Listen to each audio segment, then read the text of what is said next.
हाय मेरे प्यारे छात्रों, कैसे हैं। उम्मीद है कि आप सभी अच्छे होंगे और स्वस्थ होंगे। देखिए, हम अर्थव्यवस्था की 7वीं सीरीज पर बात कर रहे हैं।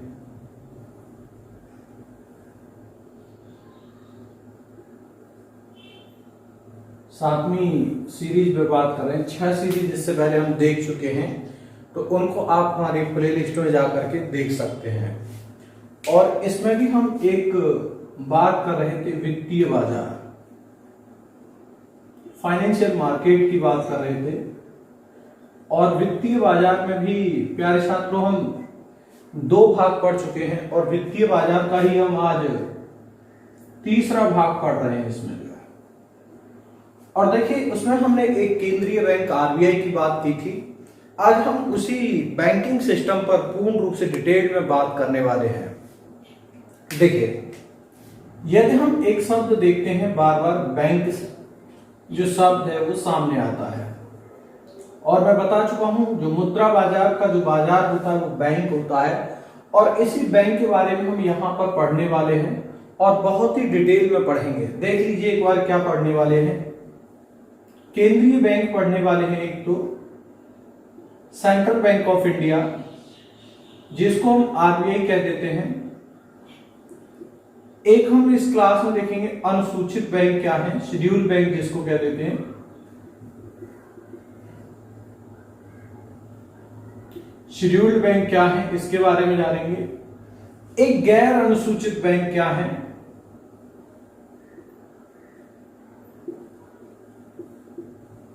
इनको हम कह देते हैं नॉन शेड्यूल्ड बैंक। ये क्या है, इनके बारे में भी जानेंगे। और भी बहुत सारी बैंकिंग सिस्टम है, उनके बारे में भी जानेंगे मेरे छात्रों। जैसे केंद्रीय बैंक के कार्य क्या है, उनको जानेंगे। फंक्शन ऑफ सेंट्रल बैंक, केंद्रीय बैंक के कार्य एवं नीतियां, पॉलिसी, इनसे संबंधित चीजें भी जो है हम पढ़ने की कोशिश करेंगे। तो आज की जो हमारी क्लास रहेगी उसमें हम इन पहलुओं पर पूर्ण रूप से डिटेल में चर्चा करने वाले हैं। और इनमें हम देखेंगे कि किस प्रकार से जो बैंकिंग सिस्टम है वो हमारा काम करता है। इसका आप एक स्क्रीनशॉट ले लेंगे, पढ़ेंगे क्या क्या।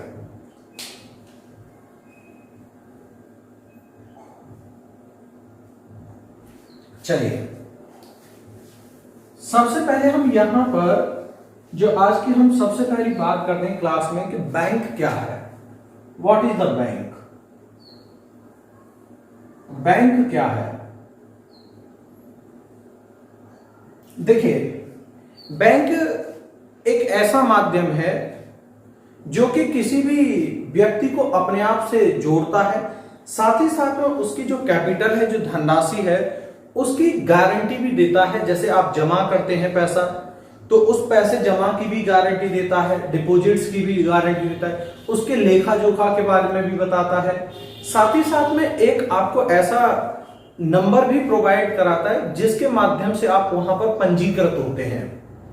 और ये जो बैंक है एक संगठित क्षेत्र का माध्यम है, ऑर्गेनाइज सेक्टर है। सबसे बड़ी बात यह है, संगठित क्षेत्र का संस्थान है, सबसे बड़ी बात।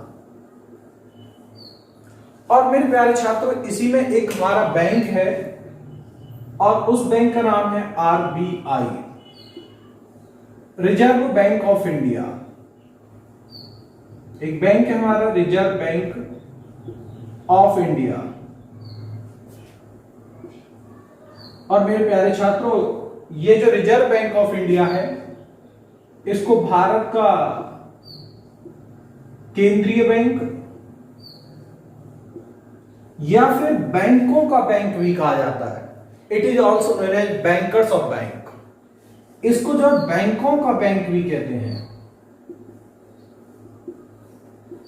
तो कभी भी ये पूछा जाए बैंकों का बैंक किसे कहते हैं या भारत का केंद्रीय बैंक कौन सा है, तो वो बैंक है आपका आरबीआई है। और देखिए, ये वही आरबीआई बैंक है। इस बैंक के द्वारा 1948 तक पाकिस्तान के लिए भी एक केंद्रीय बैंक के रूप में भी भूमिका निभाई है। तो ये भी याद रखिए, भारत के अलावा अभी वर्तमान में भारत के साथ तो निभा ही रहा है, भारत के अलावा 1948 तक पाकिस्तान के लिए भी केंद्रीय बैंक की भूमिका निभाई है। और मेरे प्यारे छात्रों, जो हमारा आरबीआई है, इसमें दो तरह के बैंकिंग संस्थान है, दो तरह के संस्थान हैं। अब ये दो तरह के संस्थान कौन कौन से हैं, सबसे पहले हमें इन पर भी चर्चा करनी पड़ेगी। जो है तो इसका आप एक स्क्रीनशॉट ले लीजिए।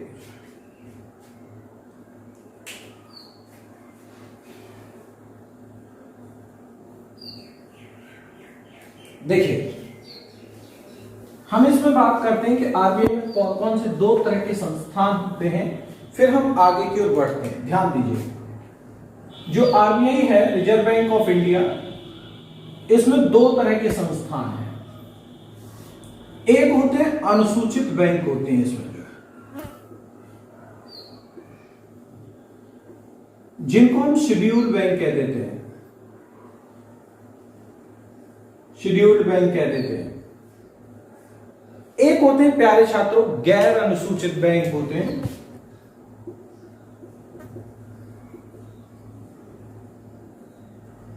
एक गैर अनुसूचित बैंक है इसमें, जिनको नॉन शेड्यूल्ड बैंक कह देते हैं। अब यहां आपके मन में प्रश्न ये उठा होगा, सर शेड्यूल्ड बैंक क्या है और नॉन शेड्यूल्ड बैंक क्या है। देखिए, शेड्यूल्ड बैंक की बात करें तो इसमें 2 से 3 कंडीशन हैं जिनको हमें याद रखना होता है। सबसे पहली बात अनुसूचित बैंक की, कि ऐसा कोई भी संस्थान जो आरबीआई एक्ट 1934 की धारा 2 में पंजीकृत है, यानी if the any institute is registered as a RBI act 1934 and section 2 that called scheduled bank. तो इसकी सबसे पहली जो विशेषता है उस पर ध्यान देंगे। ऐसा संस्थान जो आरबीआई एक्ट 1934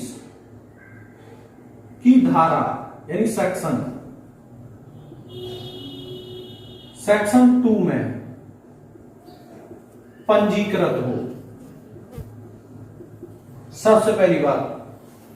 दूसरी बात क्या है, आरबीआई एक्ट 1934 की धारा 42(6) एक और है, याद रखिएगा। दूसरी कंडीशन बता रहा हूं, आरबीआई एक्ट 1934 सेक्शन 42(6) के माध्यम से आरबीआई के पास सीआरआर, कैश रिजर्व रेशियो, यानी कुछ धनराशि संस्थानों को आरबीआई के पास में गारंटी के रूप में रखनी पड़ती है, उसको हम सीआरआर कहते हैं, एवं अपने पास एसएलआर रखता हो, स्टैच्यूटरी लिक्विड रेशियो, यानी प्रत्येक बैंकिंग संस्थान को अपने पास में कुछ धनराशि रखनी पड़ती है जिसे हम एसएलआर के रूप में जानते हैं। तीसरी कंडीशन, 200 करोड़ रुपए से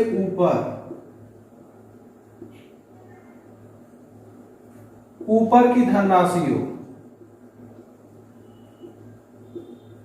देखिए मेरे प्यारे छात्रों, यदि कोई भी संस्थान आरबीआई एक्ट 1934 की धारा 2 में पंजीकृत है, साथ ही साथ में वह 42(6) धारा के तहत सीआरआर आरबीआई के पास रख रहा है, एसएलआर अपने पास मेंटेन कर रहा है, साथ ही साथ में उसकी पूंजी 200 करोड़ रुपए से अधिक है, तो मेरे प्यारे छात्रों जो ऐसा जो संस्थान होगा उसको हम शेड्यूल्ड बैंक के रूप में जानेंगे, अनुसूचित बैंक के रूप में जानेंगे। जो है इस अनुसूचित बैंक में भी कई प्रकार के बैंक होते हैं, उनको ही बताऊंगा। जैसे एक उदाहरण के लिए बताऊंगा, जैसे एसबीआई बैंक है मेरे प्यारे छात्रों, जैसे देख सकते हो आईसीसीआई बैंक है, जैसे देख सकते हो सीडीबी बैंक है। बहुत सारे मेरे प्यारे छात्रों ऐसे संस्थान हैं जो कि इस अनुसूचित बैंक के अंतर्गत आते हैं। तो यहां आपको याद रखना है कि यदि कोई भी संस्थान इन 3 बातों के नियमों का पालन कर रहा है तो मेरे प्यारे छात्रों वो अनुसूचित बैंक होगा। दूसरी बात, अब आती है गैर अनुसूचित बैंक कौन सा होगा। देखिए, जो गैर अनुसूचित बैंक है ये बैंकों की तरह ही कार्य करते हैं। It is functional as a scheduled bank, ये बैंकों की तरह काम कर रहे हैं, लेकिन ये आरबीआई एक्ट 1934 के सेक्शन 2 में रजिस्टर्ड नहीं है। दूसरी बात, इनकी जो कैपिटल है बिलो ऑफ 200 करोड़, इनकी 200 करोड़ से धनराशि कम है। ये बिल्कुल आपके जो है ध्यान रखेंगे अनुसूचित बैंक की तरह कार्य, पहली बात, परंतु 200 करोड़ से धनराशि कम होती है।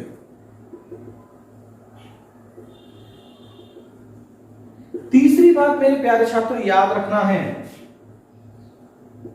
आरबीआई एक्ट 1934 और जो सेक्शन 2 है में पंजीकृत नहीं है, लेकिन वो बैंकों की तरह काम कर रहे हैं। जैसे मेरे प्यारे छात्रों देखा होगा आपने, नाम सुना होगा बजाज फाइनेंस, बिल्कुल बैंक की तरह काम करता है। श्रीराम फाइनेंस, ये ऐसे संस्थान है जैसे मडरौप्पम गोल्ड लोन, जैसे आप देख सकते हैं। ये क्या है, ये बैंक नहीं है लेकिन बैंकों की तरह कार्य कर रहे हैं। तो मेरे प्यारे छात्रों, ये जो सभी संस्थान हैं गैर अनुसूचित बैंक हैं, नॉन शेड्यूल्ड बैंक हैं। तो याद रखिए, आरबीआई में 2 तरह के संस्थान हैं, एक शेड्यूल्ड बैंक संस्थान है और एक गैर अनुसूचित बैंक है। आप एक इसका स्क्रीनशॉट ले लेंगे, फिर बात करते हैं आगे।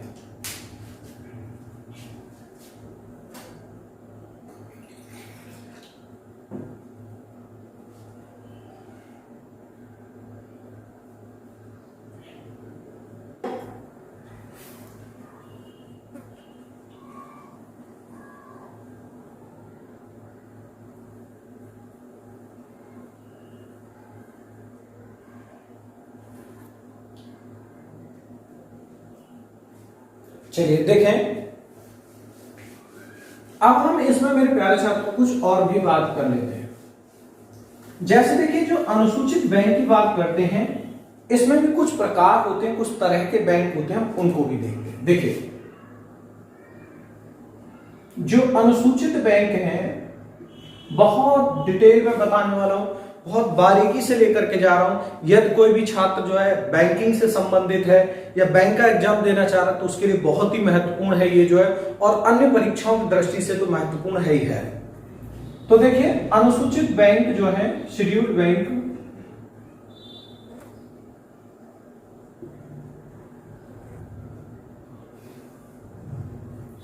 ये भी कुछ तरह के होते हैं। जैसे अगर हम इसमें बात करते हैं, कुछ जो है हम एक ग्राफ बना करके चलते हैं मेरे प्यारे छात्रों। एक होता है अनुसूचित व्यावसायिक बैंक होते हैं, शेड्यूल्ड कॉमर्शियल बैंक,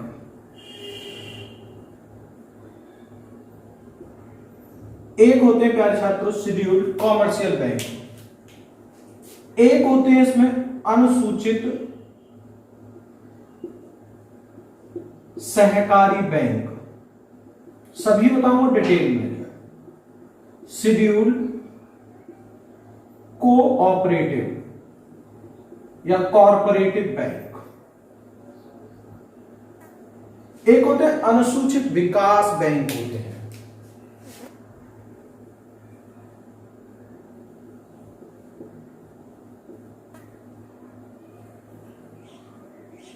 मेरे प्यारे छात्रों, शेड्यूल्ड डेवलप्ड बैंक होते हैं। ये जो है मेरे प्यारे छात्रों 3 तरह के बैंक आते हैं। जैसे अगर हम अनुसूचित व्यावसायिक बैंक में बात करें तो इसमें भी कुछ आ जाते हैं। जैसे देखेंगे, एक सरकारी बैंक होते हैं जो है,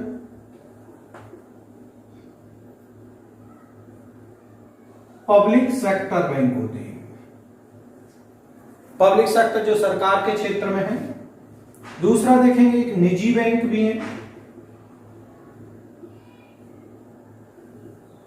जिनको हम प्राइवेट बैंक कह देते हैं, और देखेंगे विदेशी बैंक भी है इसमें,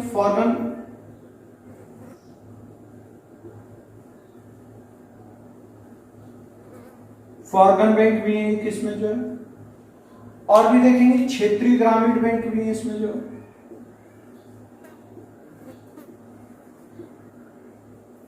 जिनको रूरल रीजनल बैंक कह देते हैं, आर भी कह देते हैं इनको जो है। ये जो देखेंगे आप इसमें जो है, जैसे पब्लिक सेक्टर बैंक देख सकते हो एसबीआई, निजी बैंक देख सकते हो आईसीआईसीआई, विदेशी बैंक में देख सकते हो बैंक ऑफ चाइना है आपका जो है, यहां पर आप देख सकते हो बहुत सारे बैंक है भारत में कार्यरत हैं। क्षेत्रीय बैंक आरआर भी है, जिसको बैंक ऑफ आर्यावर्त भी कह देते हैं कहीं कहीं पर। अनुसूचित सहकारी बैंक जब हम बात करेंगे, इसमें भी 3 तरह के हैं। एक इसमें केंद्रीय बैंक है, इसमें भी जो है सेंट्रल कोऑपरेटिव बैंक है, एक जिला सहकारी बैंक होती है इसमें भी,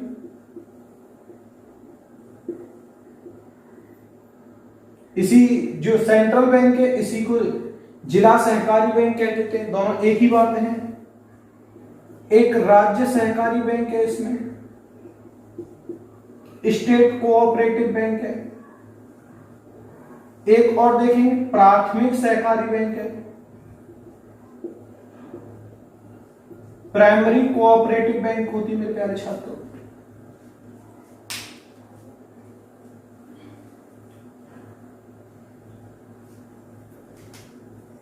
इसमें देखेंगे, इसमें बहुत सारे संस्थान हैं इसमें, जैसे देखेंगे हाउसिंग बैंक है इसमें जो है, हाउसिंग विकास बैंक, एनएचबी का नाम सुना, नेशनल हाउसिंग बैंक जो है। और भी देखेंगे इसमें कृषि विकास बैंक भी आती है मेरे प्यारे छात्रों, एग्रीकल्चर डेवलपमेंट बैंक, नाबार्ड देख सकते हैं आप इसमें, औद्योगिक विकास बैंक है इसमें,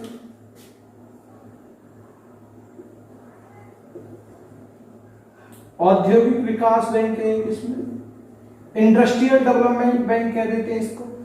इसमें देख सकते हो इंडस्ट्रियल में जैसे इडबी, जैसे सिडबी, इनको देख सकते हैं प्यारे छात्रों। और भी देखना चाहेंगे एक्जिम बैंक है एक जो है, एक्सपोर्ट एंड इंपोर्ट बैंक कह देते हैं। अभी इस पर भी बात करेंगे क्या है। तो मेरे प्यारे छात्रों, मैं ये बताना चाह रहा था कि अनुसूचित बैंकों के कई रूप हैं। अभी तक हम केवल ये समझते हैं एसबीआई क्या है, ये चीजें क्या है। देखिए, जो अर्थव्यवस्था है विषय समझने का विषय, टेक्निकल सब्जेक्ट है, तो इसको आप समझें, रटे नहीं, बहुत अच्छे से समझ में आएगा। अभी तक आप रटते हुए आ रहे हैं इन चीजों को, लेकिन अब रटने की जरूरत नहीं, आपको इनको समझने की जरूरत है।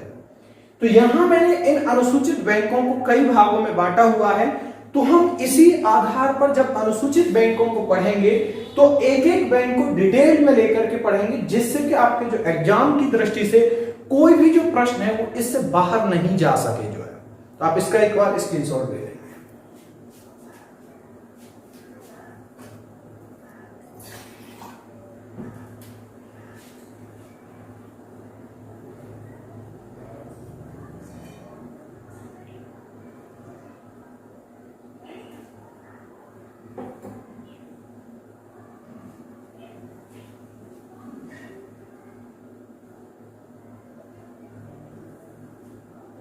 चलिए देखिए,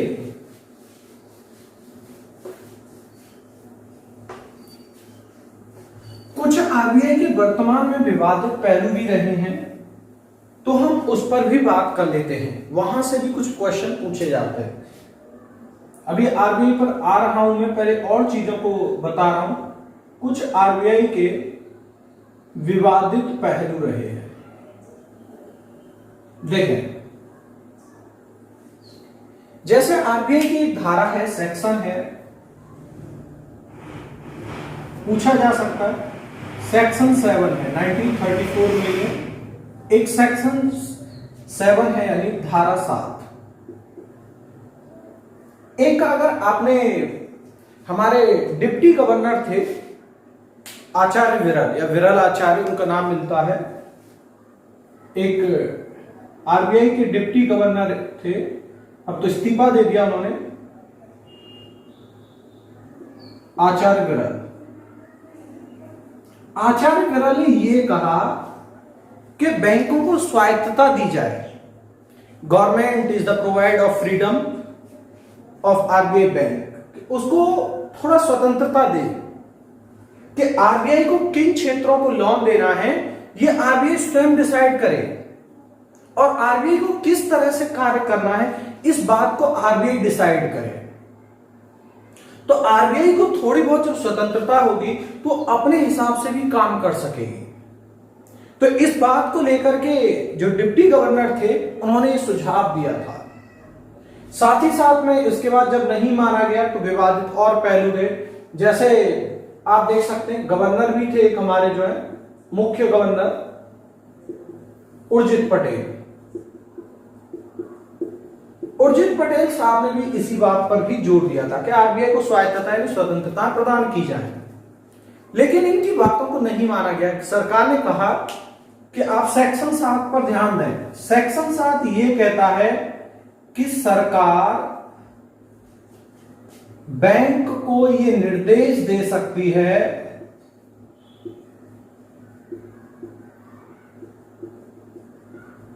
कि बैंक को किस क्षेत्र में धन बांटना है। आरबीआई से सरकार ने कहा कि आप सेक्शन 7 पर ध्यान दें, आप धारा 1934 एक्ट 1934 की धारा 7 पर ध्यान दें। वो ये कह रही है कि सर हम आपको निर्देश दे सकते हैं कि आपको किस क्षेत्र में लोन बांटना है, आपको स्वायत्तता नहीं है। तो इस बात को लेकर के विवाद रहा, तो हो सकता है पेपर में सेक्शन 7 पूछ लिया जाए कि सरकार बैंकों को निर्देश दे सकती है। यह आरबीआई कौन सी धारा के अंतर्गत है? 7 के अंतर्गत है। तो वर्तमान में इसको लेकर के विवाद भी रहा है, तो इस बात को भी ध्यान देंगे। और देखिए एक और याद रखिएगा, सेक्शन 8। सेक्शन 8 क्या कहता है? सेक्शन 8 ये कहता है जो केंद्रीय बैंक है उसकी स्थापना से संबंधित बातों को उल्लेख करता है। याद रखेंगे, केंद्रीय बैंक आरबीआई की स्थापना से संबंधित उल्लेख करता है। तो इन बातों को आप थोड़ा सा विवाद की बातें रही हैं तो इन पर आपको ध्यान में रखना हो, स्क्रीनशॉट ले रहेंगे।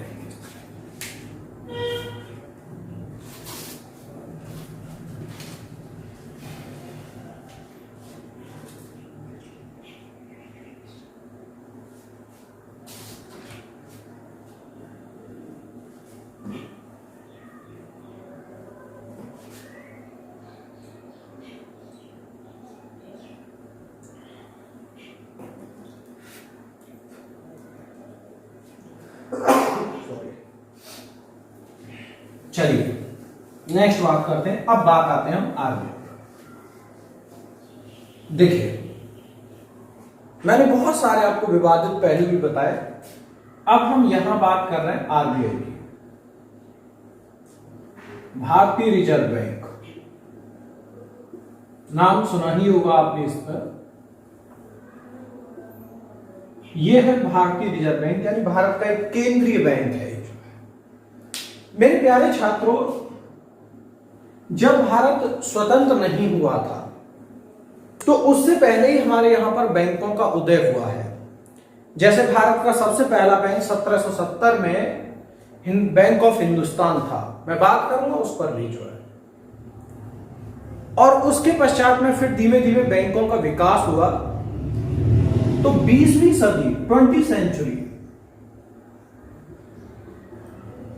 20वीं सदी में अगर आपको थोड़ा सा याद आ रहा होगा, एक प्रथम विश्व युद्ध हुआ था 1914 से 18 तक प्रथम विश्व युद्ध चला और इसी प्रथम विश्व युद्ध के पश्चात में क्या होता है, बैंकों की स्थितियां डगमगाने लगती हैं। बैंकों की जो स्थितियां थी वो खराब होने लगती हैं। अब जब स्थितियां खराब होने लगी तो इसी के बाद में ये बात की गई कि इन बैंकों को कैसे सुधारा जाए, how to reform of the banking sector.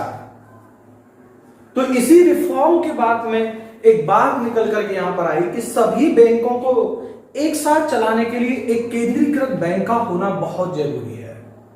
तो इसी में ये बात निकल के आई थी और इसी में 1926 में एक कमेटी थी हिल्टन यंग कमीशन, एक कमेटी थी हिल्टन यंग कमीशन और इसी हिल्टन यंग कमीशन के द्वारा यह सिफारिश की गई कि एक भारत में केंद्रीय बैंक की स्थापना की जाए और वो जो केंद्रीय बैंक है वो सब पर निगरानी रखे।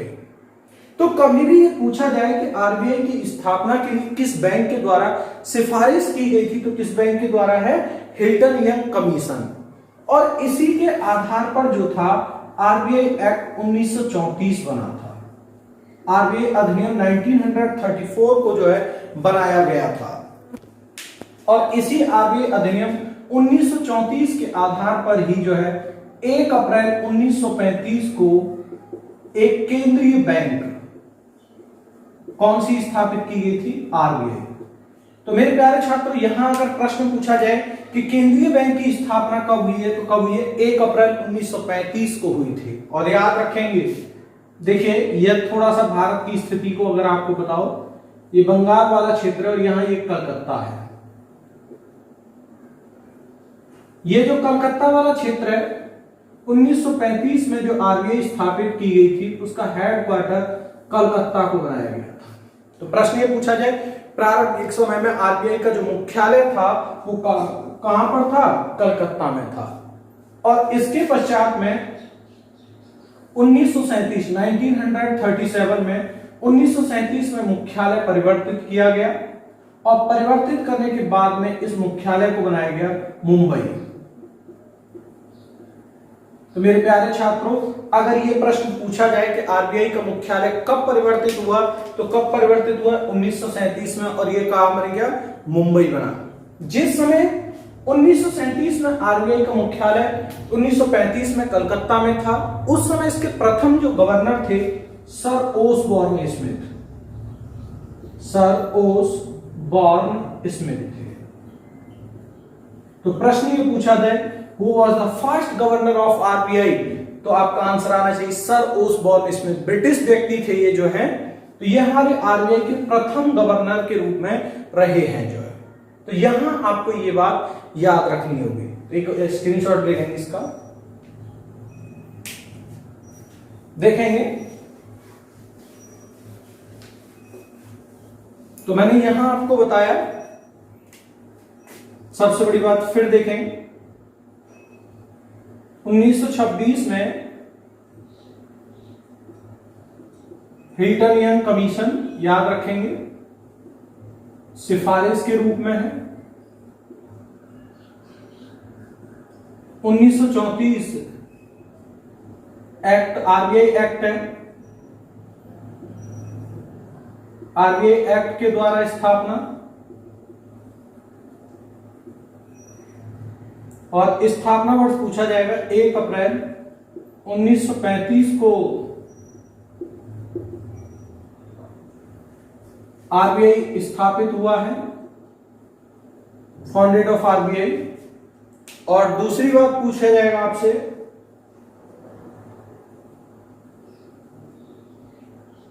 प्रारंभिक मुख्यालय पूछा जाएगा कलकत्ता, 1937 में परिवर्तित होकर के मुंबई पहुंचा है और वर्तमान में भी यही है। और मेरे प्यारे छात्रों, पहले गवर्नर पूछा जाए, इसके पहले गवर्नर हैं सर ओसबॉर्न स्मिथ हैं स्वतंत्र भारत के पहले गवर्नर पूछे जाएं।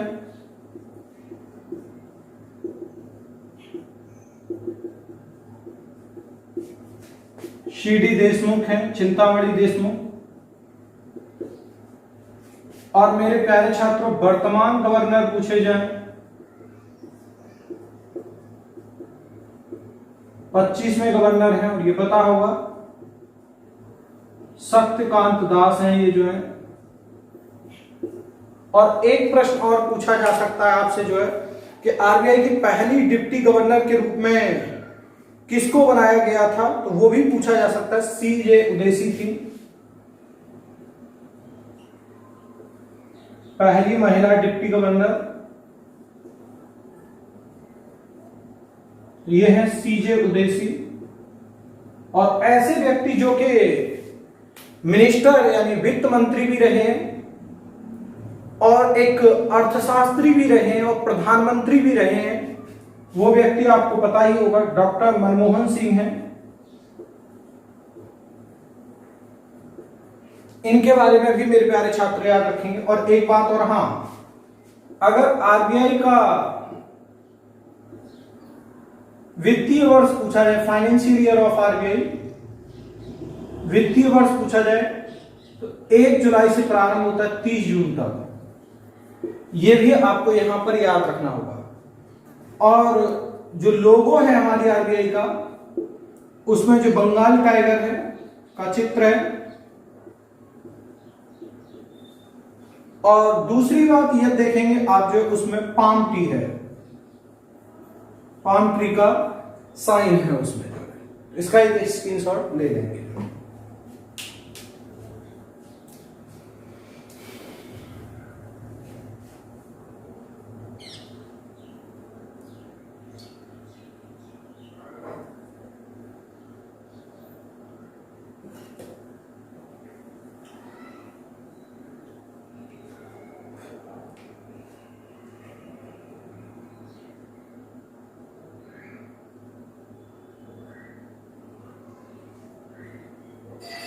चलिए देखें, नेक्स्ट बात करते हैं RBI के इसी क्रम में हम जब रिजर्व बैंक में।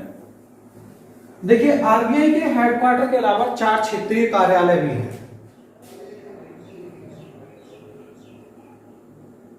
RBI के 4 क्षेत्रीय कार्यालय भी हैं। 4 रीजनल ऑफिस ऑफ RBI, क्षेत्रीय कार्यालय भी हैं, जो कि आपके सभी क्षेत्रों को कंट्रोल करने का काम करते हैं। देखिए, नॉर्थ पार्ट को जो कंट्रोल करता है दिल्ली में है, हमारी राष्ट्रीय राजधानी में एक क्षेत्रीय कार्यालय। ईस्ट पार्ट में देखेंगे आप जो है कलकत्ता है, यानी पश्चिम बंगाल में है। साउथ पार्ट में देखेंगे चेन्नई है, और यह है तमिलनाडु में है। और मेरे प्यारे छात्रों, वेस्ट में देखेंगे, वेस्ट पार्ट में मुंबई है। यहां देखेंगे मुंबई महाराष्ट्र में है। तो ये इस तरह से RBI के 4 क्षेत्रीय कार्यालय हैं, जो कि हमारे चारों भागों में है, हमारे देश के 4 भागों में है, नॉर्थ, साउथ, ईस्ट, वेस्ट में। तो इन बातों को भी आपको याद रखना होगा। बाकी जितने भी राज्य होते हैं, सबकी जो कैपिटल्स होती है, उनमें सब रीजनल ऑफिस होते हैं। एक और याद रखेंगे, एक होते हैं उप क्षेत्रीय कार्यालय, सब रीजनल ऑफिस भी होते हैं, और ये प्रत्येक राज्य की राजधानी में होते हैं। तो इस बात को भी आपको जो बहुत अच्छे से याद रखना होगा। इसका भी एक स्क्रीनशॉट ले लेंगे।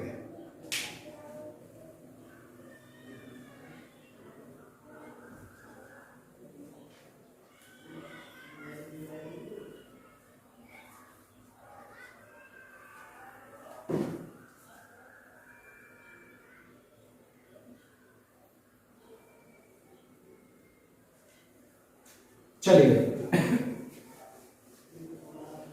इसके अलावा देखिए मेरे प्यारे छात्रों, आरबीआई में एक बोर्ड होता है जो कि उसको नियंत्रित करने का काम करता है, या हम कह सकते हैं बोर्ड ऑफ मेंबर्स कह सकते हैं, या बोर्ड ऑफ गवर्नेंस कह सकते हैं उसको, जो है जो कि उसमें नियंत्रित करने का काम करता है।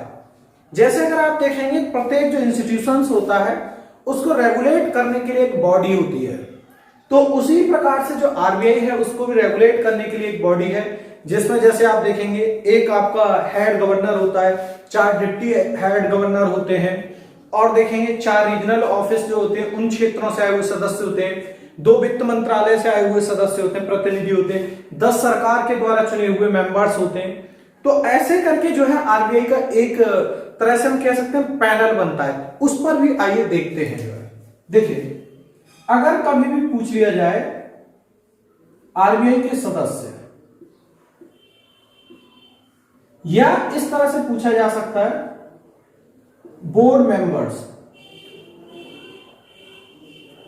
ऑफ आरबीआई पूछा जा सकता है, तो किस तरह से बोर्ड मेंबर्स ऑफ आरबीआई बनता है उस पर मैं डिस्कस कर रहा हूं। देखो, सबसे पहली बात, एक इसमें मुख्य गवर्नर होगा, हेड गवर्नर ऑफ आरबीआई मुख्य गवर्नर होता है, ये याद रखेंगे। और मुख्य गवर्नर ये तो पता ही है वर्तमान में शक्तिकांत दास है,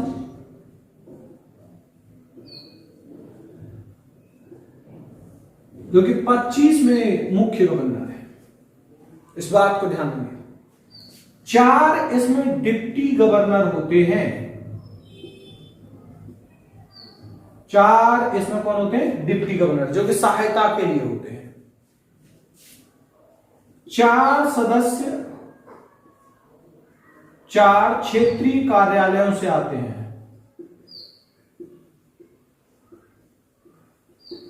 फोर रीजनल्स थे हमारे, याद होंगे आपको, दिल्ली से, चेन्नई से प्यारे छात्रों, और देखेंगे कलकत्ता वाला क्षेत्र, मुंबई वाला क्षेत्र, इनसे आते हैं इसमें। और देखेंगे 2 वित्त मंत्रालय के सदस्य होते हैं, के प्रतिनिधि,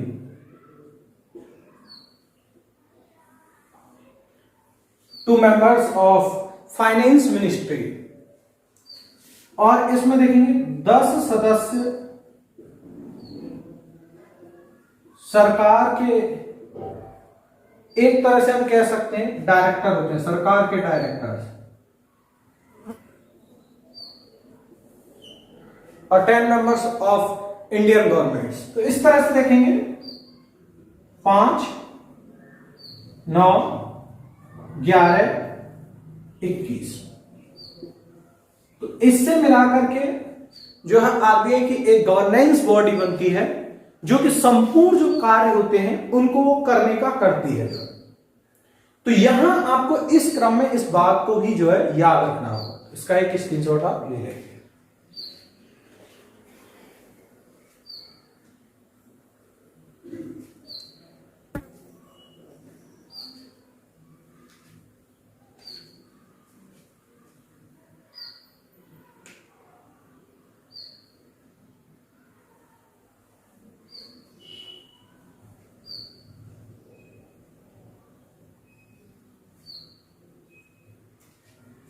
चलिए नेक्स्ट बात करते हैं आरबीआई के क्रम में। अब देखते हैं हम आरबीआई के कुछ उद्देश्य भी हैं, मेन पर्पस ऑफ आरबीआई, हमने बनाया क्यों, कोई तो कारण होगा भाई। चलिए मैं थोड़ा सा और बताता हूं आरबीआई के उद्देश्यों को। चलिए यहां लिख लेता हूं,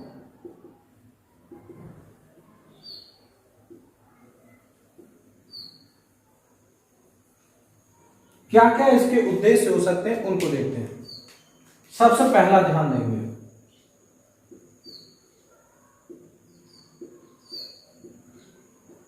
रुपए की आंतरिक स्थिति को बनाए रखना, stable of inner condition of currency. आंतरिक स्थिति से मेरे प्यारे छात्र यहां पर अर्थ है मुद्रा का क्रय मूल्य और परचेजिंग वैल्यू ऑफ मनी।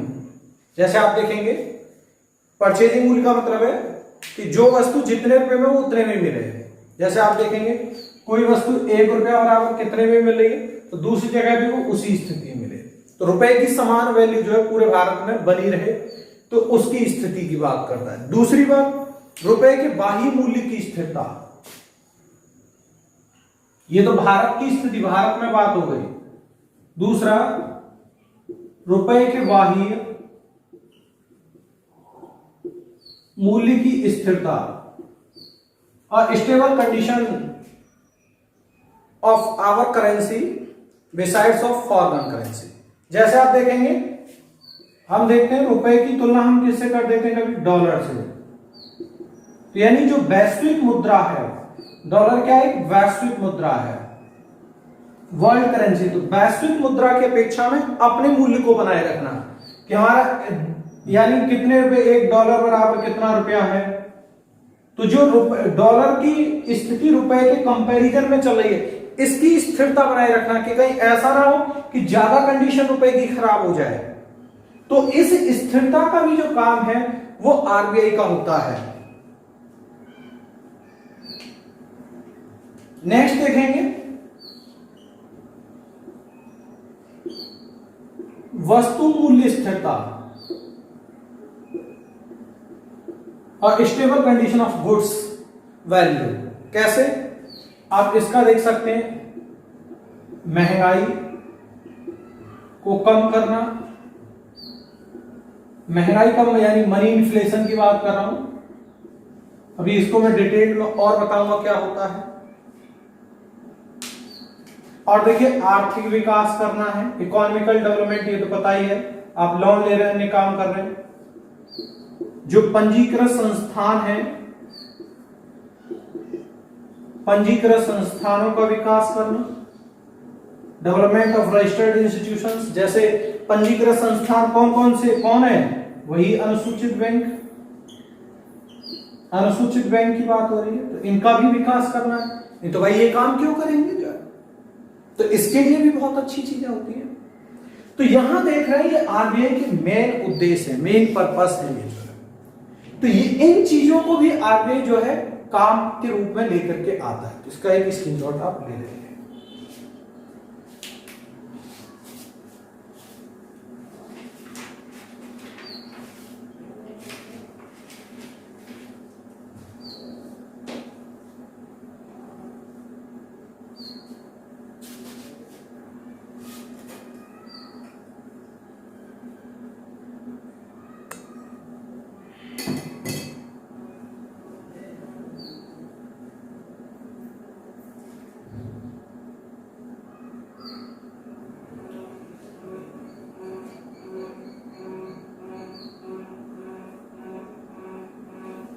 चलिए नेक्स्ट देखें, ये तो उद्देश्य हो गए।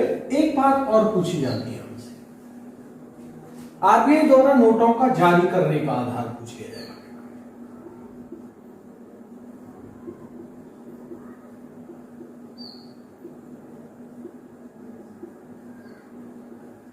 कि जारी करने का जो आधार है वो क्या है, what is the base of currency, कि आधार वो क्या होता है उस पर ध्यान दें। देखिए मिनिमम रिजर्व सिस्टम यानी एक तरह से न्यूनतम आरक्षित प्रणाली के आधार पर जो है आरबीआई पैसे को छापता है।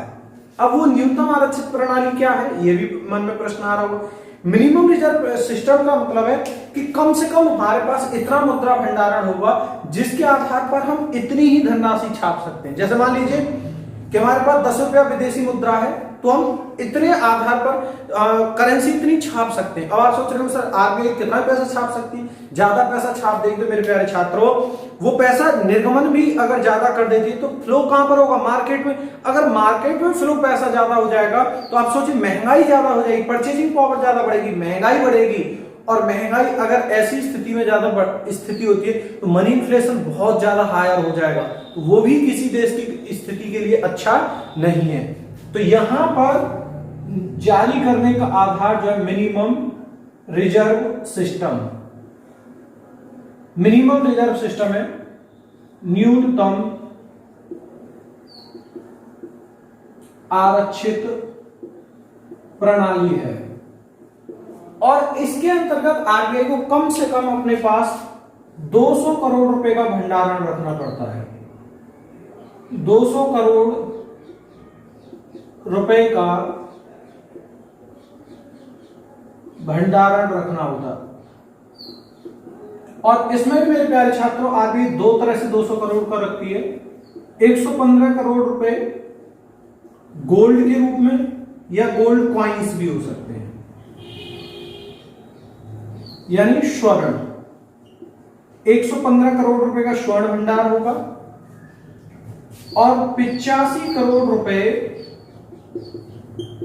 विदेशी मुद्रा भंडार होगा।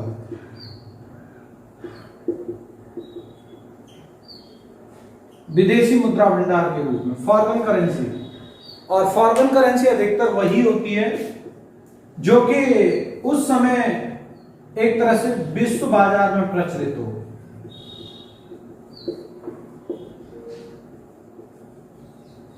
इसका भी एक स्क्रीनशॉट आप ले लेंगे।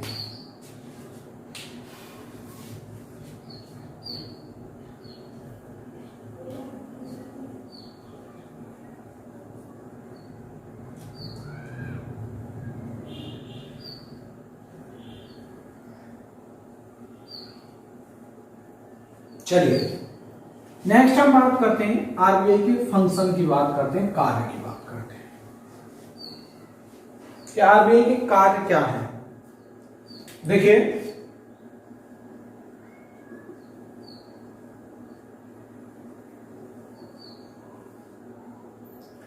सबसे पहला काम क्या है कि जितना भी बैंक हैं जो रजिस्टर्ड हैं उन सब पर नियंत्रित करना और एक स्वयं को केंद्रीय भूमिका में रखना। तो इसका मतलब यह हुआ कि आरबीआई बैंकों का बैंक है। तो पहला पॉइंट याद रखेंगे यहां पर मेरे प्यारे छात्रों, आरबीआई को बैंकों का बैंक कहते हैं।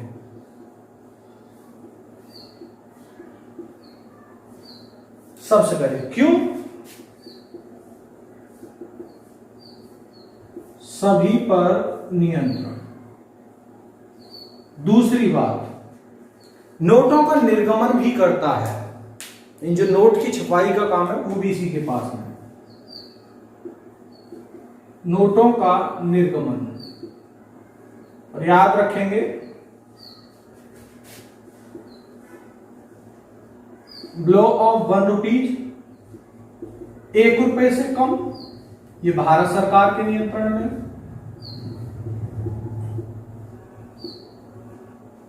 के द्वारा छपाई की जाती है और इस पर वित्त सचिव के हस्ताक्षर होते हैं।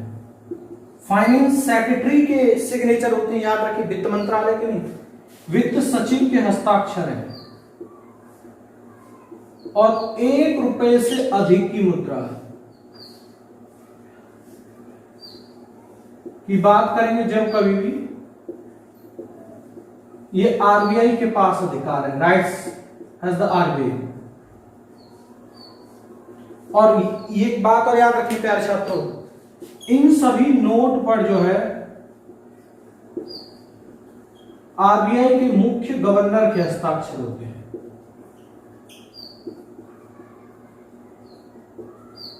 तो ये बात भी आपको याद रखना होगा। तीसरी बात,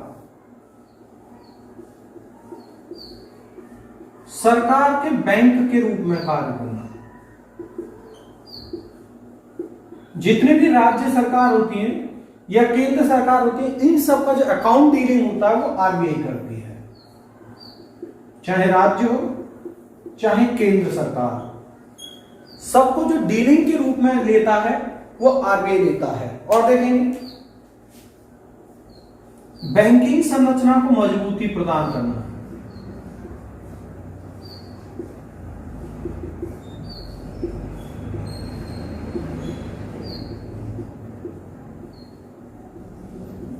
जो जितना भी बैंकिंग स्ट्रक्चर है कि कोई बैंक घाटे में न जाए या कोई बैंक ऐसा कार्य ना कर दे जिससे लोगों का जो पैसा है वो खराब हो जाए या अन्य स्थिति है, तो उनको मजबूत करने की स्थिति भी है।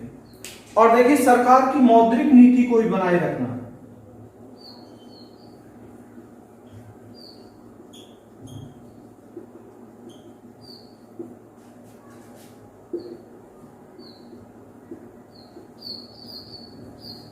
मॉनेटरी पॉलिसी बहुत लंबा टॉपिक और अच्छा टॉपिक है, इस पर भी बात करेंगे मौद्रिक नीति पर। तो ये मैं अगली कक्षा में लेने वाला हूं इस टॉपिक को, मौद्रिक नीति को, आरबीआई को।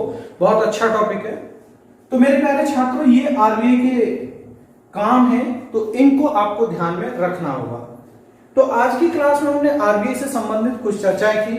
अभी जो इसका बचा हुआ पहलू है वो हम अपनी अगली जो क्लास है उसमें बातें करेंगे। जो है जैसे मौद्रिक नीति है, मॉनेटरी पॉलिसी है कि how to regulate of monetary policy by the RBI and how to implement of monetary policy. तो इसमें हम इन बातों को भी करने वाले हैं। तो इन चीजों को पढ़ें। और देखिए, अगर आपने हमारा इससे पहले की सीरीज नहीं देखी तो आप उनको भी प्लेलिस्ट में जाकर के देखें। और इस समय आप अपनी पढ़ाई को सजग और सही तरीके से बनाए रखें। आप ये ना सोच करके चलें कि अभी कोई एग्जाम नहीं आ रहा है तो हम पढ़ाई क्यों करें। देखिए, अगर ऐसा कोई भी छात्र सोचता है तो गलत सोचता है। तो आप अपनी सही प्रकार की रणनीतियों पर चलें और अपना एक सही परीक्षण करें कि हम वास्तविकता में जो आने वाली परीक्षाएं हैं उनके लिए योग्य हैं या नहीं है। तो उस आधार पर चलें। साथ ही साथ में मैं आपको बताना चाहूं कि हम एक करंट सीरीज पर भी क्लास स्टार्ट करने वाले हैं। वो या तो कल से हो जाएंगी या परसों से, नेक्स्ट डे से वो स्टार्ट हो जाएंगी। तब तक आप अपने आप को सुरक्षित रखें और सहज रखें। धन्यवाद।